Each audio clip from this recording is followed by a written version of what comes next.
Hello everyone, welcome and welcome back to my channel. In today's video, I want to share with you all my recipe on how I prepare jollof coconut rice. This rice tasted super delicious and I'm sure you enjoy watching. My name is Oge and you're welcome to my kitchen.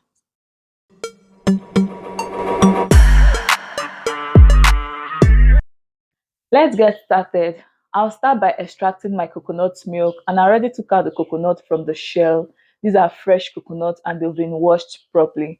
I love to make my coconut rice with fresh coconut milk because the store-bought coconut milk does not do it for me. I only use that if I don't have the time to extract fresh milk. I'll proceed to grate the coconut and I'll be using this manual grater, this hand grater to grate it. You can either grate the coconut with a hand grater or you can use a blender to blend it. The difference is that the hand grater is a bit stressful and it requires more time. You also have to be careful so you don't hurt yourself, unlike the blender, which blends the coconuts in minutes. But you have to ensure that the blender you're using is a strong one. I'm using the hand grater because the blender I'm using currently is not so strong and I don't want the coconuts to spoil the blades of the blender. After grating the coconut, this is what I have. I can tell there is a lot of milk in this coconut. I can see it already. I'll proceed to transfer the grated coconut into my blender and I'll blend for about 2 minutes.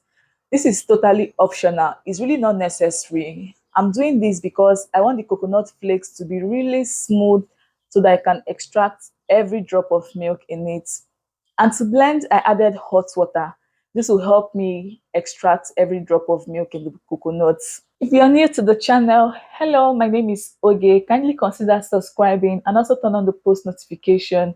And to my returning subscribers, hi my lovelies. Thank you guys for always coming back to watch me. Please give this video a like. I'll really appreciate it. After blending, I'll pour into my sieve to separate the milk. What do you do to coconut chaff after you extract the milk? Do you throw it away or do you use it for something else?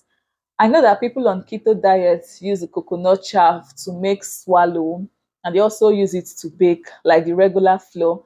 Have you ever tried it? What does it taste like? Can it be compared to the original flour? I haven't used it, so I don't know what to say about it. Let me know in the comment section if you've used it. After extracting the coconut milk, this is what I have. I will set this aside until when I'm ready to use it. My protein of choice for this recipe is chicken, and this is my washed chicken. This was washed and cleaned properly.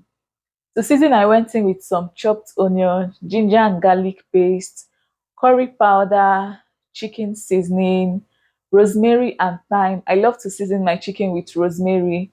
I also added a little bit of grounded pepper, salt to taste, and some seasoning cubes. You can season with your favorite spices, add whatever seasoning you prefer. I'll drop the list of seasoning or the list of ingredients for this recipe in the description box below.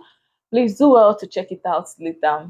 After adding my seasoning, I'll give it a good stir to ensure that every part of the chicken is well seasoned. And then I'll cover the pot and allow it to steam without adding any extra water for about 5 minutes. After about 5 minutes, I went back to check on it, and this is what we have. The chicken has released a lot of stock, but I'll proceed to add a little liquid to this. Can you guess what I'll be adding to this? I added some of the coconut milk. Can you begin to imagine what this chicken would taste like? Have you ever tried seasoning your chicken with coconut milk? It's a game changer. If you've not done it, I recommend you give it a trial. After adding the coconut milk, I gave it a good stir, covered, and allowed it to cook for an additional 10 minutes. This is soft chicken, so it will be ready in about 10 minutes. 10 minutes later, I went back to check on it, and this is what I have. The chicken is ready. The next step will be to grill the chicken. I don't want to fry this. You can do whichever you want, but I want to grill for this recipe. So I'll transfer this onto my oven rack and I'll grill until it is golden brown. While the chicken is inside the oven, I'll go on to prepare my rice. I'll be using about 4 cups of rice for this recipe and I don't want to parboil the rice. I'll go ahead to wash the rice properly until it is clean and then I'll soak it in hot water for about 10 minutes.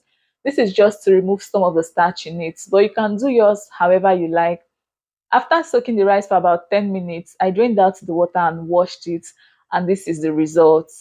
The next step will be to prepare my stew base. I added vegetable oil into my clean pot, allowed it to heat up before going in with some chopped onion. I fried the onion in the hot oil for about a minute, and then I went in with my ginger and garlic paste. I'm trying to build flavors here. So the next spices I'll add to this is my dried thyme and my curry powder. This is totally optional, but I love doing it this way because this helps me build a lot of flavors. After about 2 minutes, I went in with my tomato paste. I love to go in first with my tomato paste so I can fry for a bit until it becomes sweet before adding my fresh tomatoes.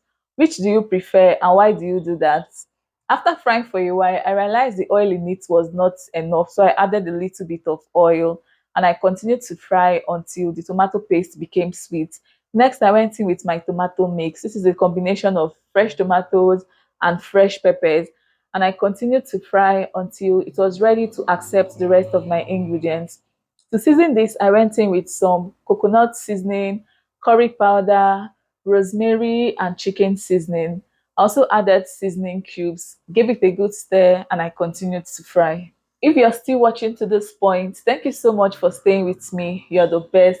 And if you've not given this video a huge thumbs up, please take a moment and do that for me. Thank you. At this point, I added my washed rice and I gave it a good stir until it combined properly.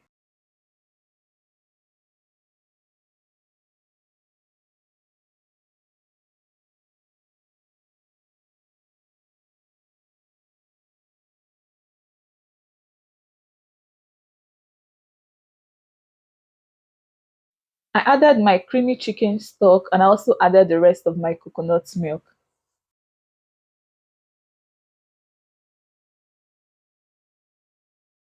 I gave it a good stir until all the ingredients combined properly. I also placed baking sheets on top of the pot. This is to help trap heat. You can also use aluminium foil in place of the baking sheet.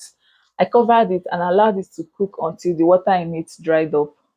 I went back to check on the chicken. It has been grilling for about 20 minutes now, and this is what I have.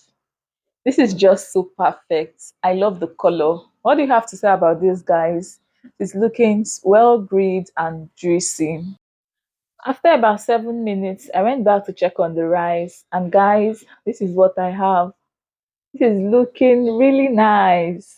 What do you have to say? It's looking super delicious already. At this point, the rice is ready, but I want to add some veggies to it. I want to add carrots and green peas. So this is totally optional, but to give the rice more flavor and more taste. So after adding the veggies, I gave it a good stir, covered it, and I cooked for about 3 more minutes. And guys, I present to you this pot of delicious, mouth-watering, yummy jollof coconut rice. I hope you enjoyed watching this video. This rice tasted super delicious, and I bet you if you use this recipe, you will get the best coconut jollof rice. It's time for me to dish this into my plate, and we've also come to the end of this video.